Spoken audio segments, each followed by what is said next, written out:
పట్టణంలోని చిట్టేపల్లి తిప్ప నుంచి గత 5 రోజులుగా వేల సంఖ్యలో ట్రాక్టర్లలో ఎర్ర బంగారం తరలిపోతోంది. సాక్షాత్తు తహసీల్దార్ ఆఫీస్ కార్యాలయం మీదుగా వెళుతున్న ఈ అక్రమ గ్రావెల్ను ఆపే ప్రయత్నం చేయడం లేదు. ఇంత జరుగుతున్నా రెవెన్యూ సిబ్బంది పట్టించుకోకపోవడంపై స్థానికులు ఆశ్చర్యం వ్యక్తం చేస్తున్నారు.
పర్మిషన్ ఉందా? శ్రీనివాస లేఅవుట్ అని చెప్పాను కదా, స్కూల్ పిల్లలు కదా ఉండేది బస్సు. శ్రీనివాస లేఅవుట్కి ఇన్ని మాటలు అడిగిందని సమాధానం చెప్పాలా?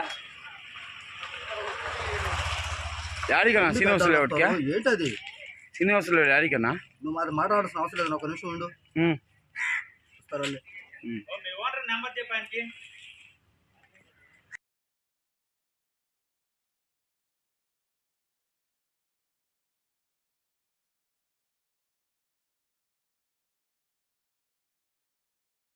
పొదలకూరు పట్టణంలోని చిట్టేపల్లి తిప్ప నుంచి గత 5 రోజులుగా వేల సంఖ్యలో ట్రాక్టర్లలో ఎర్ర బంగారం తరలిపోతోంది. సాక్షాత్తు తహసీల్దార్ ఆఫీస్ కార్యాలయం మీదుగా వెళుతున్న ఈ అక్రమ గ్రావెల్ను ఆపే ప్రయత్నం చేయడం లేదు. ఇంత జరుగుతున్నా రెవెన్యూ సిబ్బంది పట్టించుకోకపోవడంపై స్థానికులు ఆశ్చర్యం వ్యక్తం చేస్తున్నారు.